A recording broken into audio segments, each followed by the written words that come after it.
देवियों और सज्जनों, आज अंडमान और निकोबार की पावन भूमि पर हम उस मशाल को प्रज्वलित करने जा रहे हैं जिसकी लौ प्रथा में हमारे क्रांतिकारियों ने असहनीय संघर्षों और काल कोठरियों के अंधेरे को झेला। इस पार्टी ने युगों से हमारे वीरों के बलिदान को अपने सीने में सहेज कर रखा है, लेकिन आज रात ये आसमान भी एक महान दूरदर्शी महानायक की अमर गाथा गाएगा। आकाश की ओर उठते ये ड्रोन आधुनिक भारत के कौशल और नेताजी के आत्मनिर्भर राष्ट्र के स्वप्न की साक्षात सिद्धि है। अंडमान के इस पहले भव्य ड्रोन शो के माध्यम से हम नमन करते हैं उस युगांतकारी वीर को जिसने अपनी हुंकार से सोए हुए राष्ट्र को जगाया और आजाद हिंद फौज के संकल्प से दुनिया के बड़े साम्राज्य को चुनौती दी। हमारे प्रिय नेताजी सुभाष चंद्र बोस। आज इतिहास अपनी धूल झाड़ कर उठ खड़ा हुआ है ताकि आसमान के कैनवस पर नेताजी के अजेय पराक्रम की दास्तान को रोशनी के अक्षरों में पिरो सके।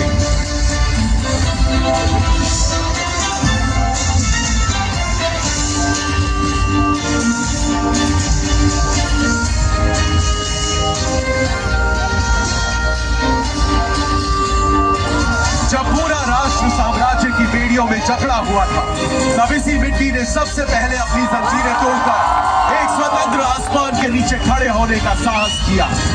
30 दिसंबर 1943 को नेताजी सुभाष चंद्र बोस ने पोर्ट ब्लेयर की इसी हवा में पहली बार तिरंगा लहराया और इन द्वीपों को शहीद और स्वराज का नाम देकर इन्हें आजाद हिंद के पहले मुक्त प्रांत घोषित किया।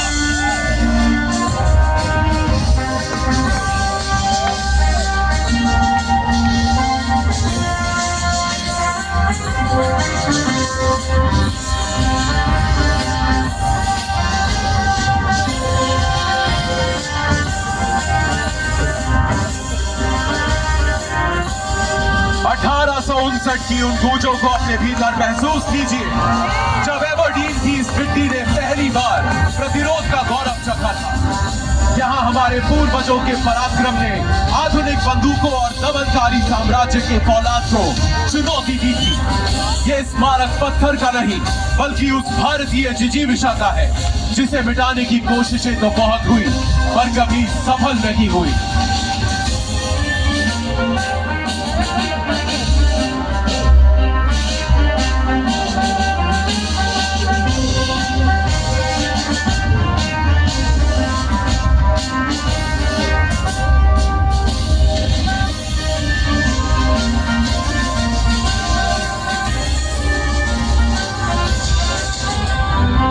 कलम की एक लकीर भी क्रांति की ज्वाला भड़का सकती है। कूटनीति की स्याही से दूर ये नियति की स्याही थी। इसने केवल एक नाम नहीं लिखा बल्कि लाखों दिलों को आजाद हिंद के ध्वज तले लामबंद किया। इसी कलम ने हमारी चेतना पर चलो दिल्ली का नारा अंकित किया और स्वतंत्रता के स्वप्न को संकल्प, अनुशासन और लहू की वास्तविकता में बदल दिया।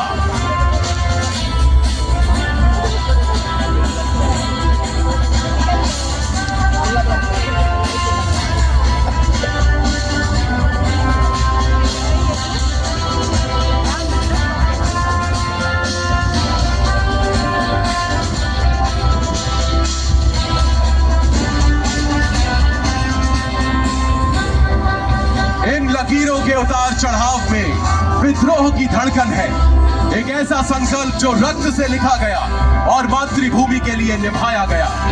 हस्ताक्षर की हर लहर उस महानायक के अधिकार को दर्शाती है जिसने दुनिया को बता दिया कि भारत की संप्रभुता कोई खैरात नहीं बल्कि हमारा जन्मसिद्ध अधिकार है।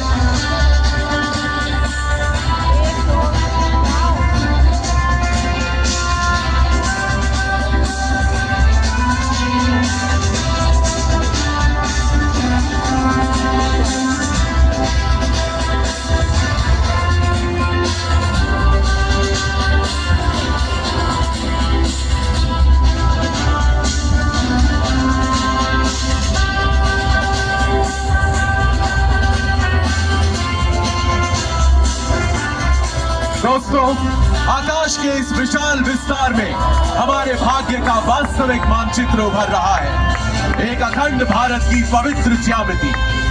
ये वो प्रतीक है जिसे उन सैनिकों ने अपने सीने पर गर्व से धारण किया, जिन्होंने बटी हुई आत्मा को स्वीकार करने से इनकार कर दिया था।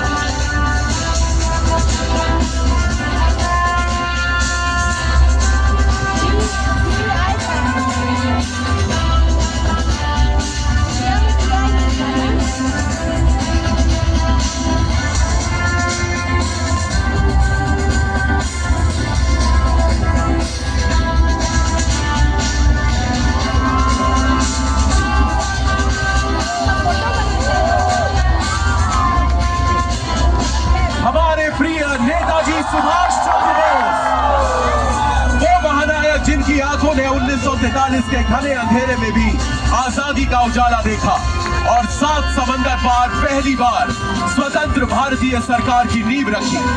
आज हमें यह एहसास होता है कि नेताजी का असली स्मारक ईंट पत्थरों में नहीं, बल्कि हर उस भारतीय के स्वाभिमान में है जो राष्ट्र को सर्वोपरि मानता है।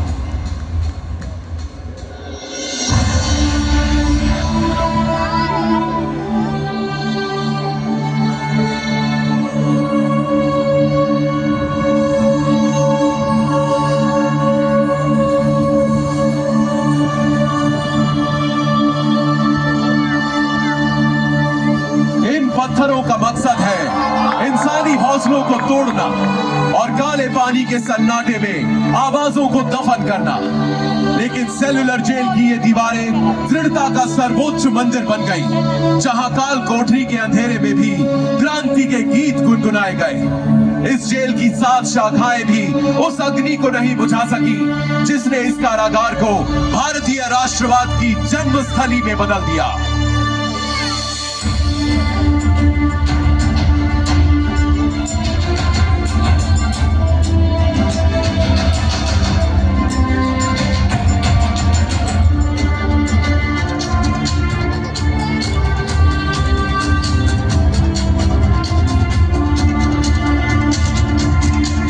नंबर 52 आज उस अजय चेतना का प्रतीक है, जहां 1857 के प्रथम स्वाधीनता संग्राम को अपना सबसे ओजस्वी इतिहासकार मिला। ये विनायक दामोदर सावरकर की वो कठिन साधना स्थली है, जहां 10 वर्षों की अमानवीय यातनाएं भी उनके वीर संकल्प को डिगा न सकी और भारत को मिला एक अखंड और शक्तिशाली राष्ट्र बनने का अटूट आत्मविश्वास।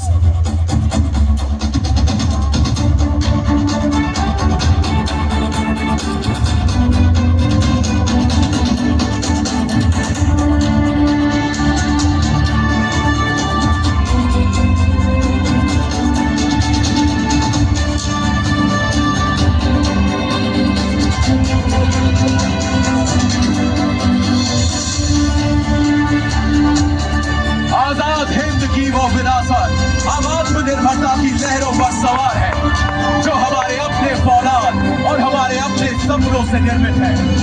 INS विक्रांत इस बात का उद्घोष करता है कि हमारी शक्ति अब किसी और की मोहताज नहीं है। जिन समंदरों को नेताजी ने कभी आजादी की तलाश में पार किया था, आज उनकी सुरक्षा हमारे अपने स्वदेशी पंख कर रहे हैं।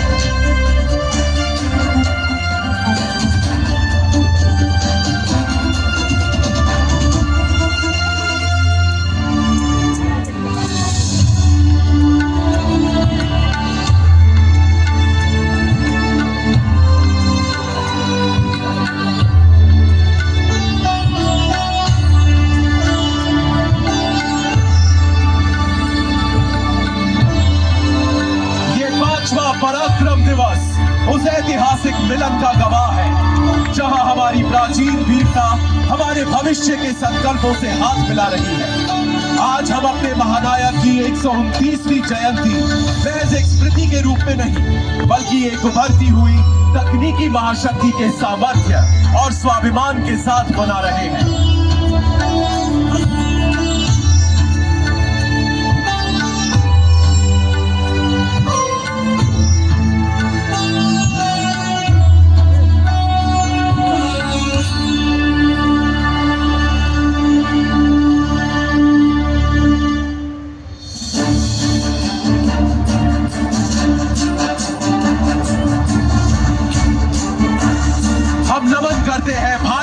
सेना के उन वीर जवानों को जो हमारी शांति के अडिग प्रहरी हैं।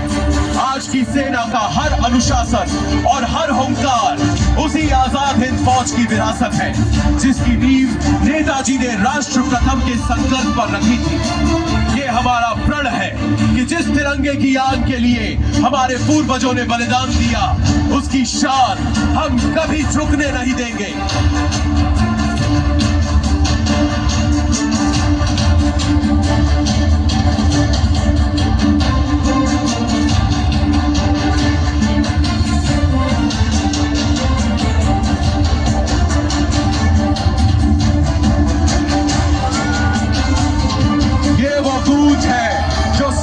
सीमाओं को तोड़कर हमारे अतीत के बलिदान को हमारे भविष्य की समृद्धि से जोड़ती है। जय हिंद केवल दो शब्द नहीं, उस आत्मनिर्भर भारत का शंखनाद है जो अब विश्व पटल पर अपनी नियति स्वयं लिख रहा है।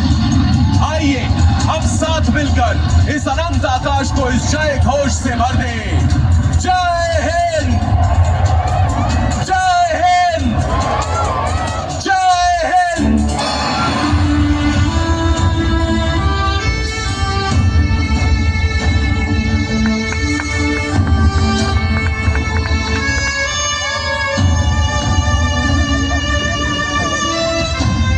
दोस्तों, आज अंडमान के इस आकाश में नेताजी के अजेय भारत और वीर सावरकर के प्रखर भारत के उन सपनों को जिया है जो आज एक आधुनिक और आत्मनिर्भर हकीकत बन चुके हैं। इस ऐतिहासिक शाम का हिस्सा बनने और हमारे साथ इतिहास के इन पन्नों को फिर से जीने के लिए आप सभी का हृदय से आभार।